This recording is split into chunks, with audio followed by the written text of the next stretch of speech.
Hello, you wonderful people, and welcome to another episode of Super-Fanta-Fi. This being a show, we're talking about TV shows of the supernatural, fantasy, and/or science fictional genre. For today's episode, I'm going to talk about the Stranger Things Season 4 finale. A fantastic season finale. A lot of really interesting things went down in this episode, so let's break it down.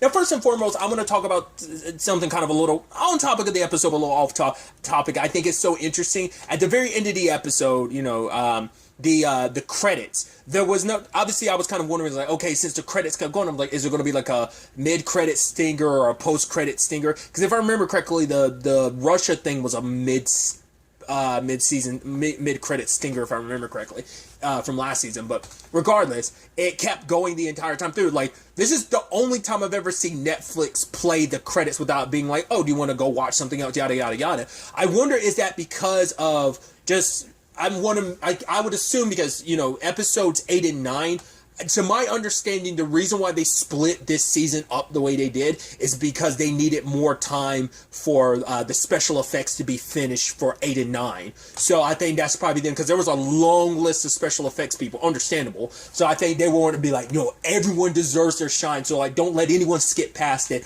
but like I said, maybe Netflix has done that before. I've never known that to happen, because the whole point is to kind of immediately get you jumping into something else. But I think they did that specifically just so that everyone gets their credit, because everyone worked doubly hard to make sure this went through. So maybe that was something on Netflix's part. Maybe that's what the people behind Stranger Things, whether it's the Duffer Brothers or whether just anyone part of the production being like, yo, let these people's names like really stand out, give them an opportunity. So I know it's such a minute thing, but that's what my mind is, and I think that's such a neat thing. If that is what it is, that's what I'm assuming, but I could be wrong. Anyway, just wanted to talk about that while it was fresh in my mind.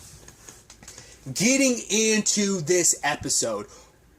Holy crap. Okay, so first and foremost, let's pick up with our Hawkins team. Once again, at the end of last episode, everyone divided up. Erica, Lucas, and Max go into the house. They're trying to find Vecna, and they're making sure not to talk, because it's like, right, things like with the lights, things can be translated over to the upside down. So it's like, right, don't want to let Vecna know what we're doing. While Nancy, Steve, Eddie, Robin, and Dustin all go to the upside down. Dustin and Eddie are going to draw out the bats, while Nancy, Robin, and Steve go handle business.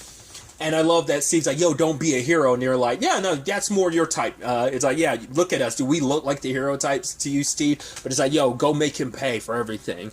So they're going on their own, which we'll focus on that really quickly. Steve and... I love the whole thing of, like, once again, I love that this season really heavily leans into the goofiness of Robin, or at least the klutz nature of her character, because we didn't really get into that last season.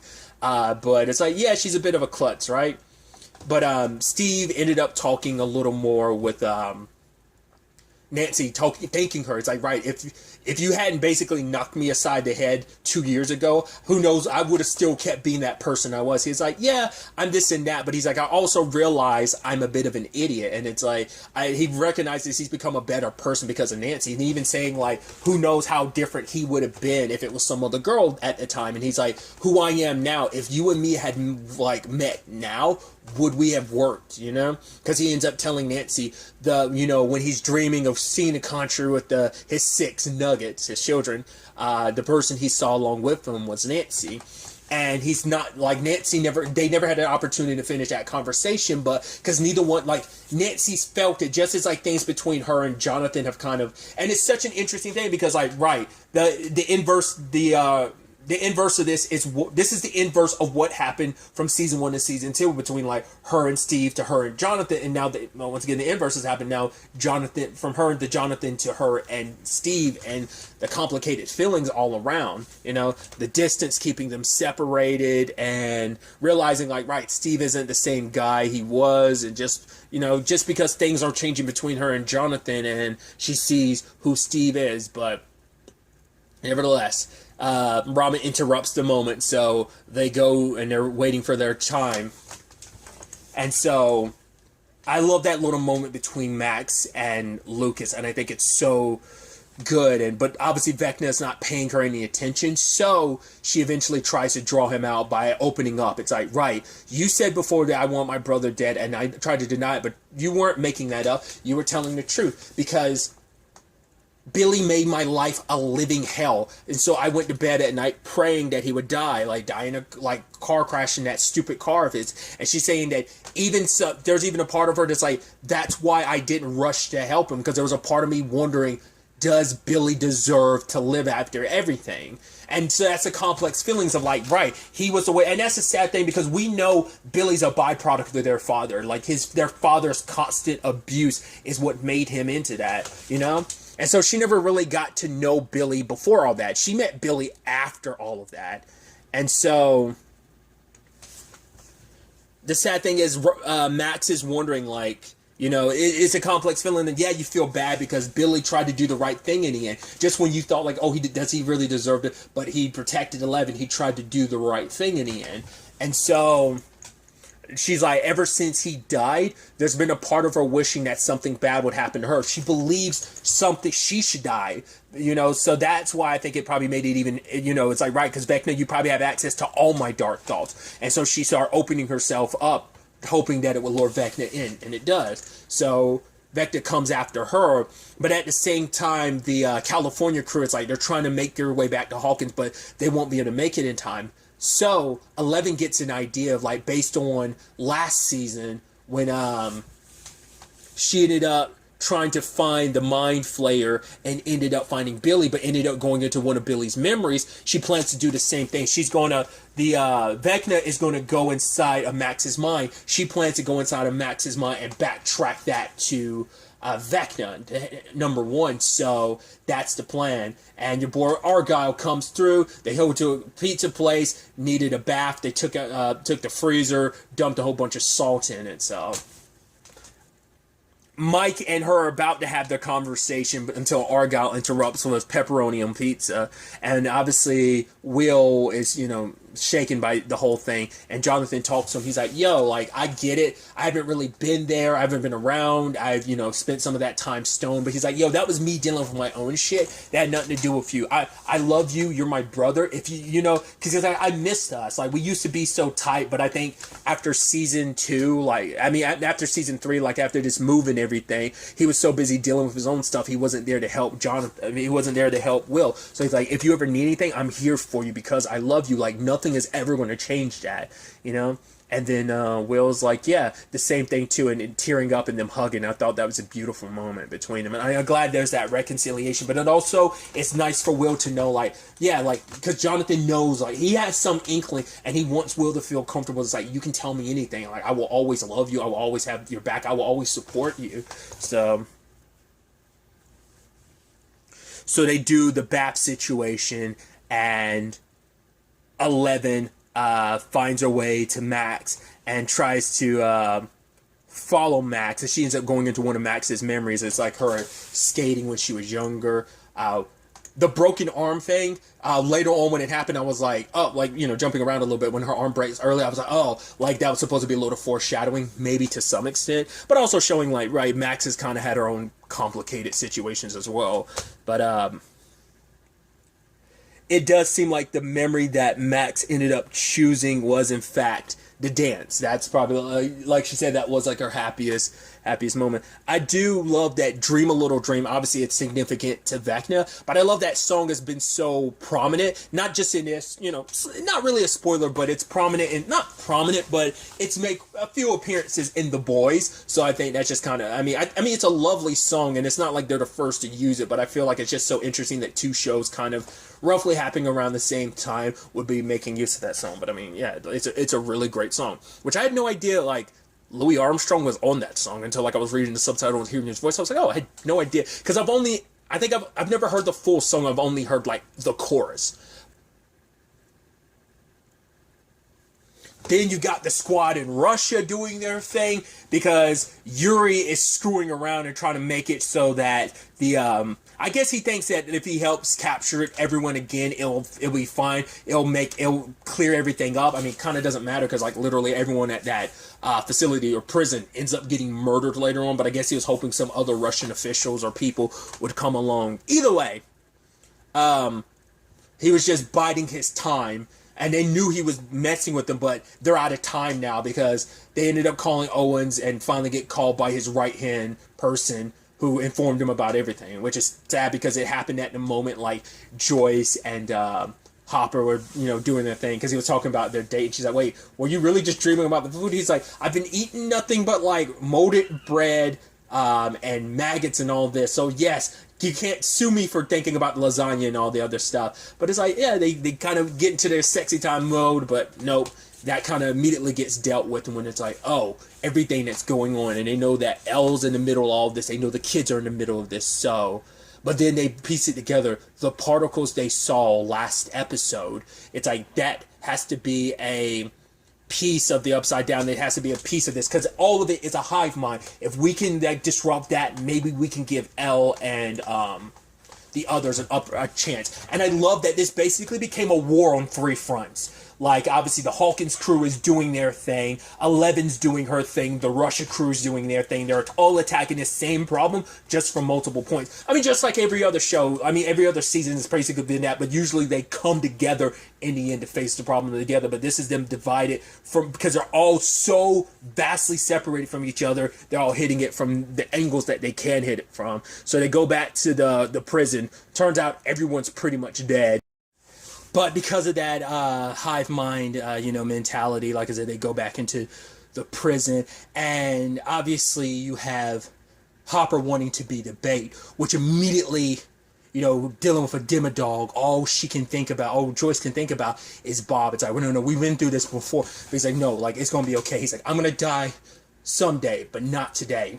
So...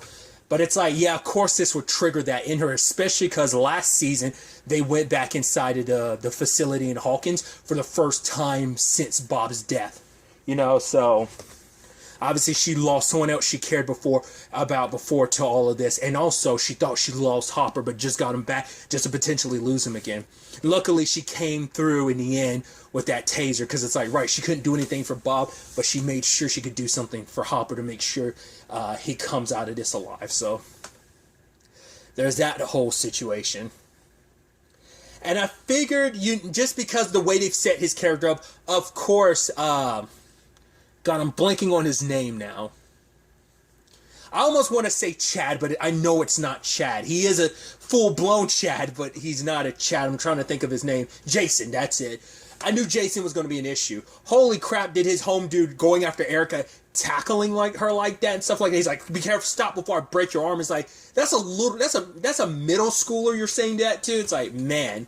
And we saw Jason earlier doing his thing, shooting on those dummies. So the moment that guy saw Erica and then saw them outside of the house, like, I knew he was going to call that in, and Jason and his boys were going to find out. Luckily, only Jason and the other dude showed up, but that was enough to cause issues because obviously him and Lucas go at it. Because, like, Lucas is trying to explain to him, like, if we wake Max up too soon, she'll die. But Jason's also the one that kind of screwed things up. I figured, like, something's going to happen during the struggle. Like, I figured something's going to go wrong, and the headphones and the recorder were going to get messed up, so they couldn't play the music to save Max. But it's like, because he wouldn't listen no matter what. It's like, this isn't about Eddie. This is some evil called Vecna. It's like, oh, but Eddie and the others, you summoned this. It's like, no.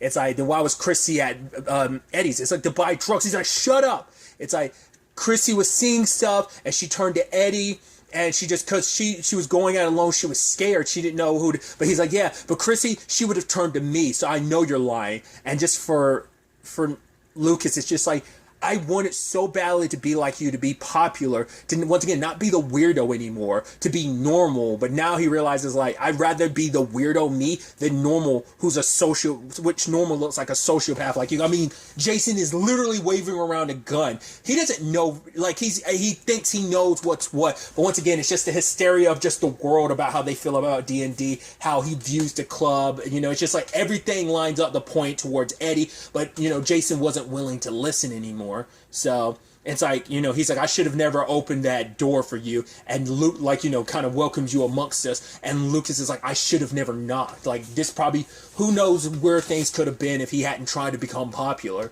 So him and Jason are duking it out. Yo, like, Jason got a little messed up. Lucas got super jacked up, bro. That was rough. And at the same time, you know, Vecna ends up finding Max. It's like, oh, you think you tricked me? I see everything. He has Steve, Robin, and Nancy. Like, he has them strangling them against the wall. You know, it's like everyone's struggling. I see everything. You thought you could trick me, but no. And they, that little light spot that Max thought she could hide in, he found her and starts corroding it. But before he could get to her, the heavy hitter comes in and 11 shows up. And I love it. It's like, wait, how'd you get here? Are you real? Did I make you up? It's like, no, I'm real.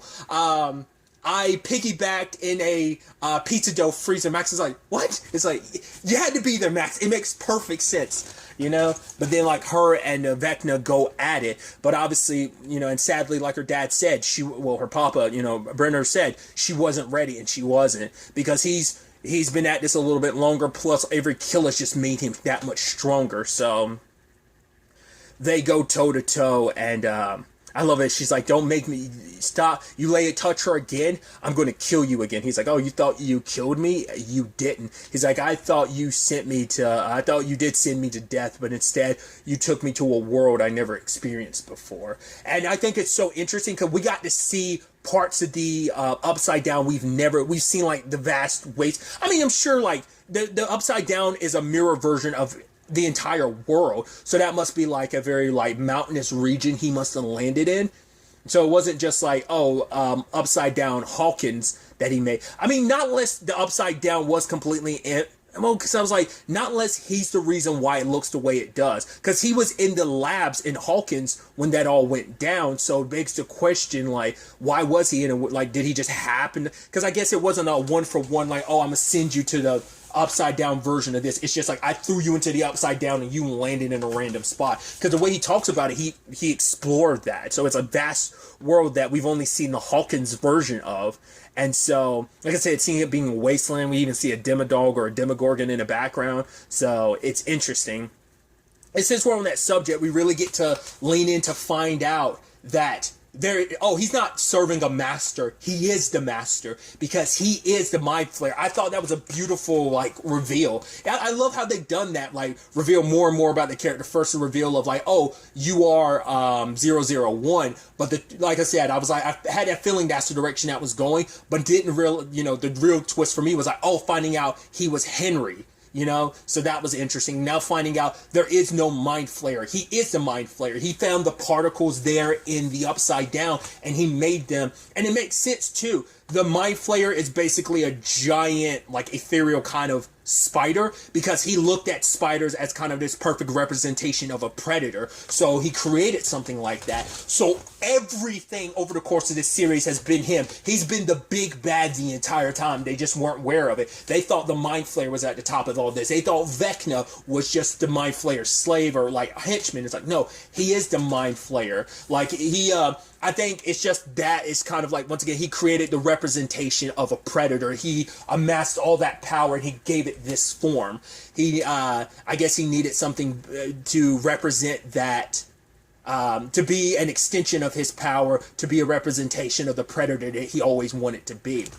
And obviously, 11 is trying to talk him down, be like, Papa's dead. You know, I'm sorry what he did to you. He's like, yes, Dad did abuse me and whatnot, but it doesn't matter. Because he always latched on to special people like you and me, because he was such a mediocre, regular human, so he needed to latch on to our greatness, what made us special, just so he in turn could be special. But it's like, at the end of the day, he's not the monster. Like the fact is that he's not the one that made me this way. I thought he was going to be like, oh, I was always this way, which we know he was. It's just, sadly, 11 pushed him into becoming this. Like, everyone played their part in creating this monster. And he's even saying, like, you made me into this. And he's like, I'm so grateful for it. Because I guess now that 11 remembers, she was hoping that it's like, right now that dad's gone, you don't have to be this, you could stop, but he doesn't want to stop. Like, like I said, I think things were already broken inside of Henry long before Brenner got to him, but maybe, just maybe, if someone else had gotten to him first, I mean, who knows?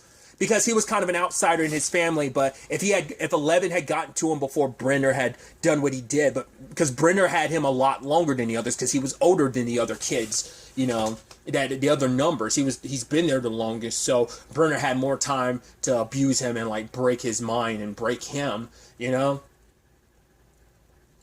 And 11 was fortunate enough to eventually, once again, find the outside group that she did, that people accepted her despite her differences, whereas Henry didn't. He was always different, and he had no one to really talk to. He didn't have his family, knowing that his mom was going to turn him into like after she figured out what he was and what he was doing. So he felt like he didn't even have his family. So I'm not fully saying that he's sympathetic. To some extent, you could say he's sympathetic, but at the same time, it's like this was always in him, but maybe it would have never gotten to the extent it did without contributing factors like Brenner or 11, And now he's trying to hurt everyone.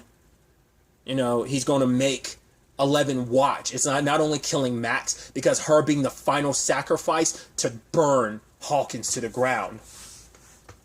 And Mike is talking to 11. It's like, I've loved you since the moment I saw you. He's like, I've always been scared that you will one day realize you don't need me anymore and leave. And he thought that if I ever told you how I really felt, that when that day came, it would hurt that much more. So he was, trying to, protect his own heart. But it's like, I'm sorry. I should have told you from the beginning. Like, should have told you over and over again. I love you. I've loved you since the beginning. So 11, you have to fight. And she does. But while this is happening, he's doing it to Max. I was like, come on, you could get to Max. There's no way they're going to do this. And her arm broke. I was like, okay. Once again, before everything came, I was like, okay, her arm broke and was already broke when she was skateboarding in that vision round. I was like, okay, that was foreshadowing that. Then her leg broke. I was like, no, there's no way they're doing this. I mean, they already teed it up and she survived. It's like, no, they can't. And her eyes start bleeding. I was like, come on. And luckily 11 stopped him. I was like, okay, good. I was like, okay, she's going to be okay. She's going to be fine. It's okay. And then she woke up in Lucas's arms and she was like, I can't see anything. I was like, oh my God, she's blind. And her, like, because I thought just her arm and her leg would break. I guess eventually both arms and both legs ended up breaking, because later on she's in a cast with both, because both arms and both legs are in a cast, but maybe, I mean, it could also be just like falling from such a height with a broken leg and arm. Either way, I was like, no, this can't be. And she's like, I don't want to die. And it's like foreshadowing that conversation she had earlier about wanting to die, that she deserved this. And she dies in Lucas's arm. I was like, no. No. They did not just kill Max. It's like, dude, because you just, I love that, because, I love it in storytelling purpose, because for one, you think, we're all under the assumption, it's like, no way Max is going to die. It's like, they're not going to kill one of the kids. They're not going to do that. But also, it's like, to be fair, they killed a whole bunch of kids this season. They killed kids last season too, and the season before that, and the season before that, so it's not like it's out of the realm of possibility. They're going to kill high schoolers. But it's also, the fact is that Max already survived before, so you're like, no, like, she's got plot armor, she's good, and it's like, for them to still kill her, it's like, okay, you thought Max was safe because of episode 4, it's like, no, she put herself in the lion's den, because on some level, she wanted to do that because she thought, like, she could survive, but maybe on some other level, as she was saying, she wanted to punish herself, she thought she did deserve it, so, like, that, she deserved to disappear, and in that moment, she died, and it's like, because the sad thing is, Lucas is holding her body, not even, because he doesn't know 11's there too, like, crying, because, like, her best friend is dead, like, Max is her best friend, and in that moment, she's like, no, this can't be the end for you, and ends up touching her, like, are you going to bring her back to life? That's talking about that. Then there's the whole, because everything goes wrong. Everything's heartbreaking, because I didn't even talk about Dustin and Eddie. Eddie doing his thing. I don't think I've ever heard of, like, I feel like I can't tell you what it is. I know I've heard at least one Metallica song. It might be one of those things like a Beatles song. Like, we've all heard Beatles songs, we probably just never realized they were Beatles songs, right? So I think I definitely distinctly remember some Metallica song, because I'm not really into that particular, like, genre of metal. I'm into some metal, more of a metalcore. I'm not really a heavy metal, or just more, I guess what we consider more traditional metal. That's just not my cup of tea. Not typically. So I've never really listened to Metallica. Obviously, I still appreciate, like, Eddie, like, killing it. But yeah. What's the song? I think the song's called Master of Puppets. I don't think I've ever heard that before. But Eddie doing his thing, drawing in all those bats. And it's like, yeah, that was the most metal thing. Then they're fending off the bats, which they managed to get inside. And it's like, all right, we got to escape. Dustin goes through the portal, but Eddie decides, like, no, this is I gotta buy more time. I was like, come on, Eddie, please. I was like, I knew I said it last episode. I was like, please, Eddie. I was like, what's happening? I was like, Eddie's on his own. I was like, God, he's not gonna make it. But Dustin comes back. I was like, okay, come on. And then Dustin hurts his leg in the front. I was like, no, come on. And I was like, please. And as he's running, he remembers his greatest regret was Chrissy. It's like, I ran. You know, he's like, she was in trouble. And there was nothing he could have done for her. But for him, it's like, I ran. And he decided to stand his ground. Shield in hand and spear. He's like, come on. And he fights him off. I was like, Eddie! And he's getting choked and they're biting him. I was like, please! At the same time, this is happening. Everything in Russia's going down. They're running from the Demogorgon. Luckily, your boy Murray comes in, torches everyone, and then, like, the moment it's Hopper and the Demogorgon face to face, it's like rematch from from episode 7 SOB. But also I saw the sword on the ground. I was like, come on, grab the sword and decapitate him. It's like after he runs out of ammo, picks up the sword. I was like, yeah, cuts off its arm, dodges its next claw, goes for the jugular and cuts his head off. I was like, yeah! Everything's hitting at once. At the same time, that's all going down. You have I was literally about to call her by her own name. I was about to say Maya. Robin is throwing the Molotovs, and then you have Nancy laying in. Bang! Shot after shot. I was like, hey, okay, we know Steve's got the axe. I was like, please tell me Steve's gonna come in for the big swing, chop his head off. The moment he flies out the window, I was like, okay, that's expected. Go downstairs and do the final blow, chopping his head off. But the thing is, he was telling Eleven it was too late because he knew, like, it was already too late for Max. So when Max died, it set everything in motion. Everything started happening. The 4 gates connect and start growing, and it spreads across town and causes mass destruction. I'm like, dude! I was like, because you would think, like, you were thinking, like, right, of course they're going to win. It's like, no, they don't. They temporarily halted the apocalypse, but yeah, it's still going on. Funny I would use that term considering it's like, yeah, there's another show on Netflix that's all about stopping apocalypses and still kind of following our heroes around, you know. When Dustin went over to Eddie, and Eddie's like, I didn't run away, right? He's like, no, you didn't. Come on, you'll be okay. He's like, yeah, and he'd be like, you have to look after him. He's like, no, you're going to look after him. I started tearing up. I was like, I knew Eddie was going to die, but I knew he was going to be the hero. I knew he was going to make a sacrifice. I knew it. Obviously, it didn't go down the way I thought because I figured this had some tie-in with Jason. Jason kind of got what was coming to him finally, but it's like, I wish that bastard was alive. Once again, the bad guys never get to just survive and face the consequences of what they do. You know what I mean? The fact is, he got it pretty brutal. Like, he's laying on the floor, and just when everything's cracked, his stomach kind of melts from the crack melts, and it just kind of, like, disintegrates the middle of his body. I'm assuming the rest of his body, too. But it's like, you should be around to face the punishment for what you did. It's like, you thought you were the good guy. You weren't. And it just sucks that, you die, and just like, well, everything kind of falls down to, and it's just like, oh man, I want you to pay for everything. Luckily he's not the one that killed Eddie, but it's still like he's the one that stirred up this hysteria and stuff. It sucks. And then on top of all of this, Vecna, Henry, he still wins. He said it was already over. It's like, you've already lost. And when it was all said and done, Steve and Robin and Nancy go to where Vecna's body was, and he's gone. I was like, the SOB's still alive. I was like, no! I was like, wow, because of course, because he's the final boss. There's nothing higher than him. He's just going to go off, lick his wounds, and recover his strength and try and go stronger in that time. But while that's all happening, though, it's like, like I said, the Eddie thing of it all, him just like asking, like I said it last episode, that he was setting Dustin up to take over the Hellfire Club. I was expecting things to be a little more resolved. I didn't expect it, like, once again, the apocalypse is knocking at the door. I thought everything was going to be fine, and to honor Eddie, that it'd be Mike, Lucas, and Dustin there, and you probably even Will there at the Hellfire Club with the others, honoring Eddie's memory, and everything's kind of hunky-dory. But it's like, no, this season does not end, like, it ends on a hopeful note on some regards. It's heartbreaking. But that Eddie thing and him down, he's like, right, it's, because it's my time to graduate, Henderson. I think it's going to be my year, and dies in Dustin's arms. It's like, holy shit, dude. I was like, that's not fair.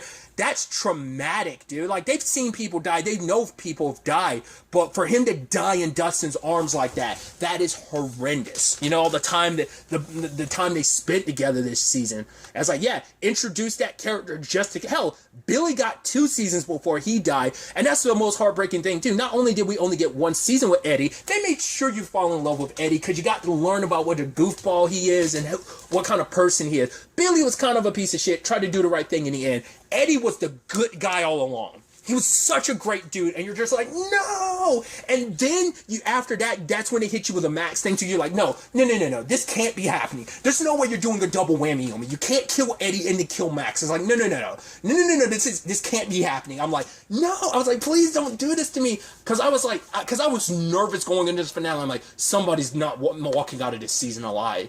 I figured it was going to be Eddie. I didn't expect, like, once again, Max. But 11 tried to pull Max back, but we see that it doesn't fully work. Lucas is at the hospital, his face still banged up, reading to Max, and Erica's there with him. It's been 2 days later, and everyone came back. Everyone's, like, reunited. The fact is that the California squad shows up.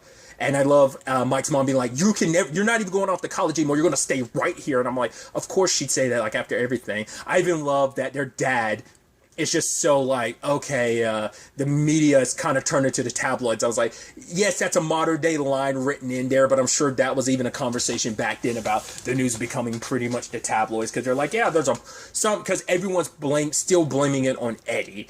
Eddie's name isn't cleared because the hysteria that Jason, once again, he swirled up, and he's not even around to, like, push that all away. I figured he wouldn't be. I figured he was going to die this episode. I kind of figured he'd be the final sacrifice instead of Max, but... So, like, yeah, it's just solidified even more. Like, now people are thinking that, it's like, yeah, the Hellfire is just under fire because of this, and Eddie is too.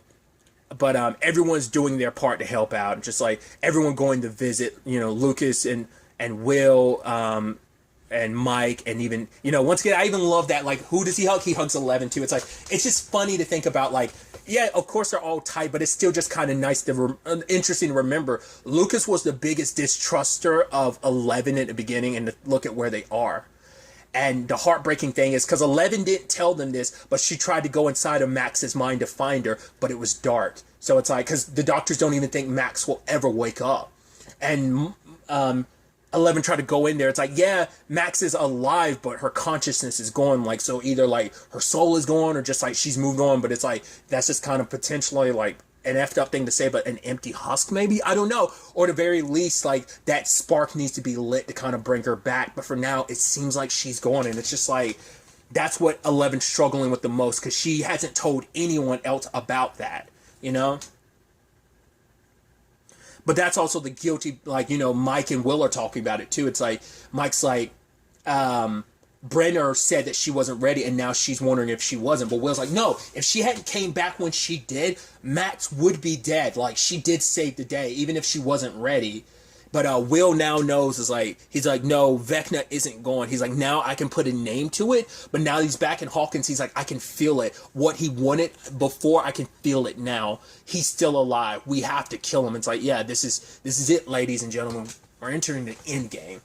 And at the same time, that's how... I didn't even think about it when 11 closed the door. She left it cracked.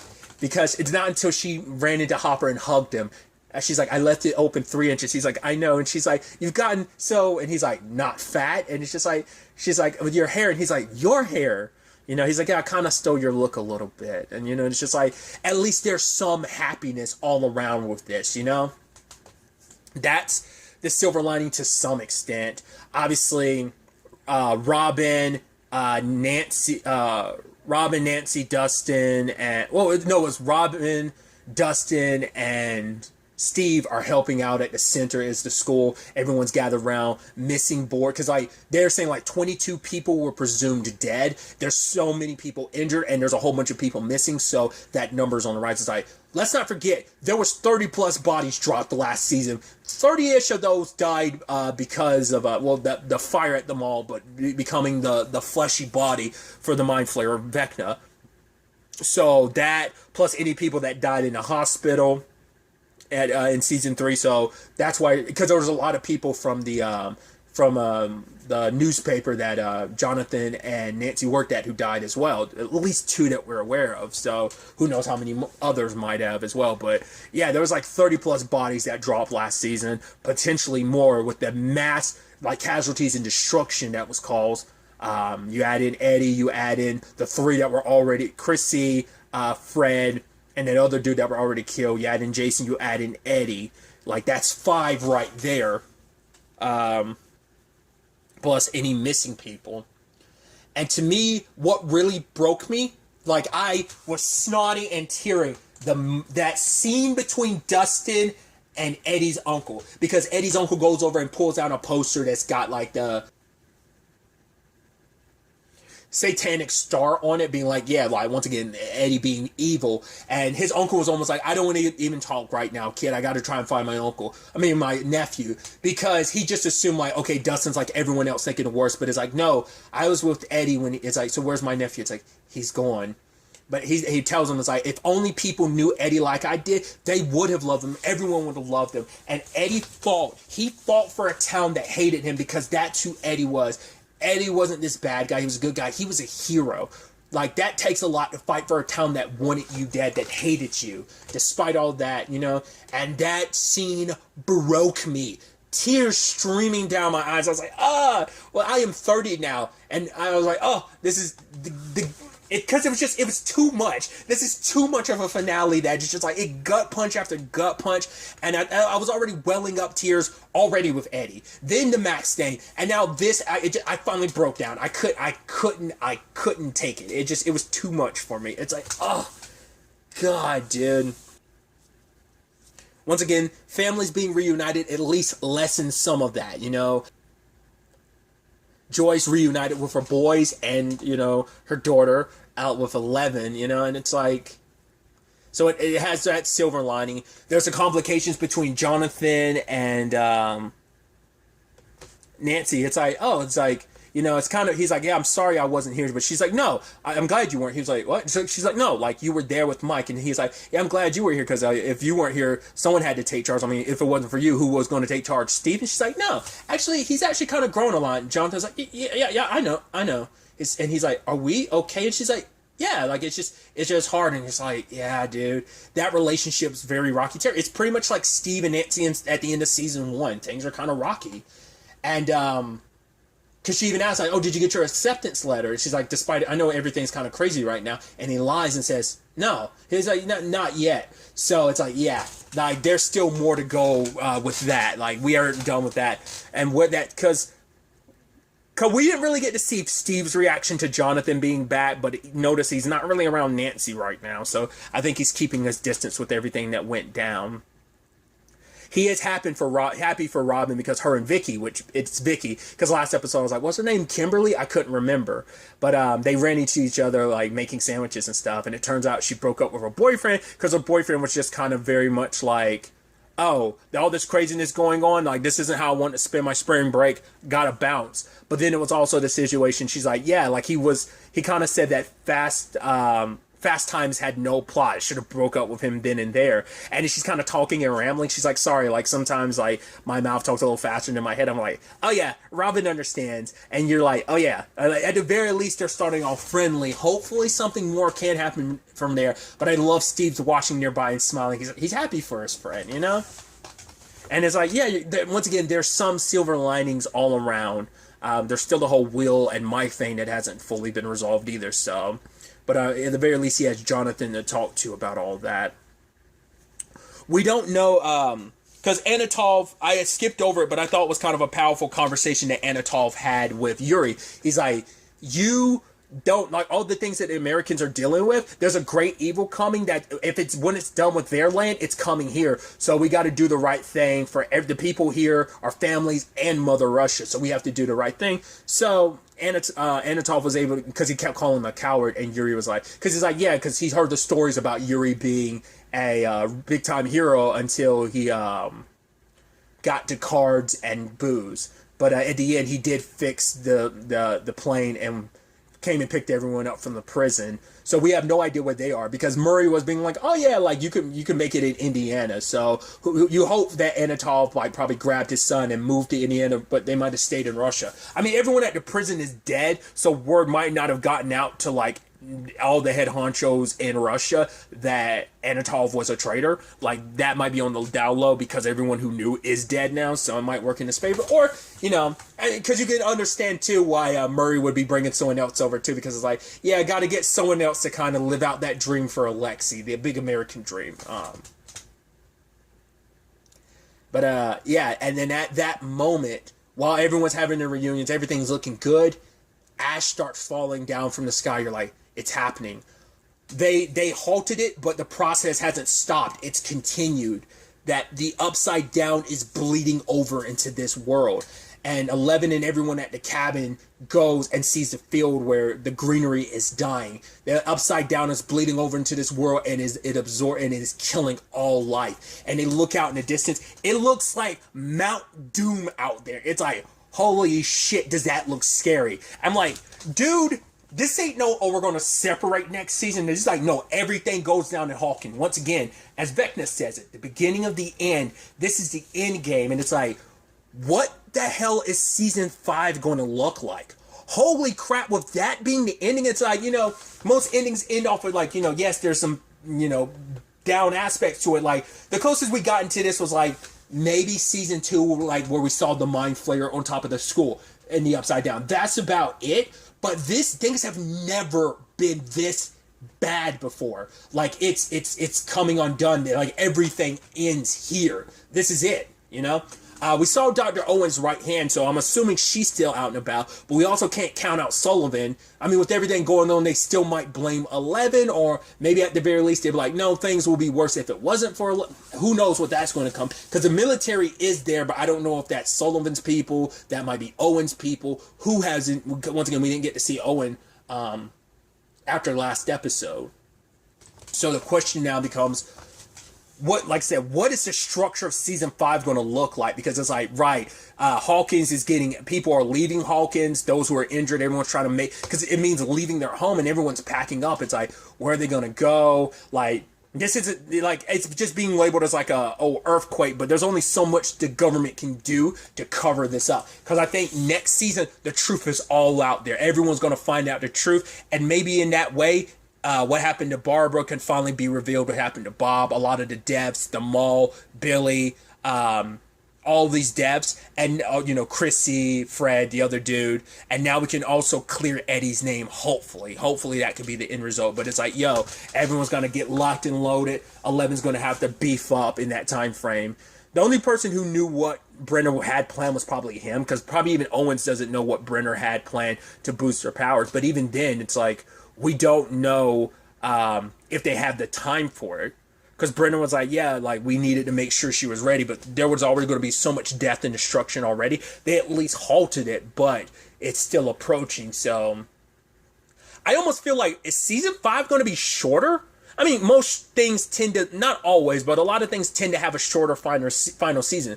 Like, this was, like, you know, they typically dance around 8 to 9 episodes, so you never know, like, season 5 could be, like, 7 episodes, could be an even 6, but maybe they could be moving length episodes. I have no idea what to fully expect from the structure of that season, because it's like, right, everyone's back in Hawkins now, so it's like, well, what do we do? Like, obviously, we're probably going to try and jumpstart some stuff at the facility. Like, obviously, like, some Demogorgons and some Demodogs are going to, like, come out. I'm assuming everyone is going to lock and load next season. The entire town who's still remaining, those who are leaving, everyone's going to battle this out, like, fight. Because, you know, they are, our core group knows what's going on. They know what to expect. They see what's happening. So, this fifth and final season is going to be insane. This is, once again, like I said, this is Stranger Things. As I said, the end game, it's like, this is going to be Stranger Things end game, and it's going to be wild. Obviously, there's been talks about spin-offs and stuff like that, so at least one spin-off. I don't know what the status of that is. I was assuming that have to deal with Eleven's only living sibling. The one, once again, the episode that most people super didn't like from season 2. For a lot of people, that's the episode that kind of steered them away from Stranger Things, which, like, I guess I get it, but I don't get why. I mean, that episode had such a strong reaction with fans, you know, but, you know, whatever. So, what's her name? Kaylee or Kylie, like, it was something of that nature, so maybe she comes back into the picture with everything that's going down, because this isn't just going to be a Hawkins thing. This is going to consume the entire world. So, once again, what's the military going to do with all of this? What about Max? Is she going to be back for the final fight? Like, once again, with her current circumstances, are like, it doesn't look good, but hopefully, and that's a heartbreaking thing, too, because she left all those letters for everyone. So, everyone's, like, if they haven't already read them, they're probably going to now. So, we'll have to wait and see when the fifth and final season of Stranger Things comes. What I really quickly Googling some stuff, because, you know, I'm just reading little articles as I'm scrolling down a Google page. I was reading something that was saying there's going to be a time jump, because I think I was seeing stuff pop up here and there saying that the final season was going to take place in the 90s. I'm wondering what that's going to be like, considering the state of Hawkins. Like, are they going to kind of deal with that temporarily, or like what's going to happen? Like, are we going to deal with a world where like more and more of the upside down is spread, and some time has passed, and the 11's kind of beefed up, and the world has gotten prepared for like doomsday essentially? I definitely remember at the very least, because it's 87 currently at the time of at the end of season 4, so I don't know if it's going to be exactly like 90, or maybe like the new year 89 going into 90, if that's how they're going to do it. Either way, that's going to be interesting. I mean, it might not even be like a beginning of the final season time jump. It might be much later, like at the very end, we get like a time jump or something. I don't know. Like I said, that was just something I quickly glanced at with my Google search. But I'm like, because I'm not sure what to expect. Obviously, the gap between the seasons have gotten bigger. To be fair, season 3 to 4 is mainly because of COVID. Like, that had a huge marker into that. But I'm sure, like, at least season 2 to 3, because season 1 to 2 was 1 year, but 2 to 3 was like going from 2017 to 2019. So, you know, it took a long while. So, the gap between 4 and 5 probably won't be as big, but it might be. It might still be like a 2-year gap. Once again, it just depends on how big the season is. Even episode-wise, it might be 9 episodes, but we might get a repeat of this season with like massive length episodes, or it might be shorter, like number like I said, 6 or 7, but those might be some beefy, meaty episodes. So that's what's going to be so intriguing. Like I said before, the structure of season 5, I'm so curious, because I think it's going to be so different from any other season we've gotten so far. So, but yeah, that's enough rambling on my part. I'm very, very excited to see what the final season has in store for us, how this story comes to an end, and also who survives it. I mean, they're not, you know, it might not be a happy ending all around, both on like, you know, just an emotional sense between some of the love developments between some of the characters, but also from the perspective of maybe just some people won't survive. We'll ultimately have to wait and see. But really, that's all I'm going to talk about. Till the next time we meet, be happy, be safe, live life to the fullest, and enjoy it. Good day and goodbye.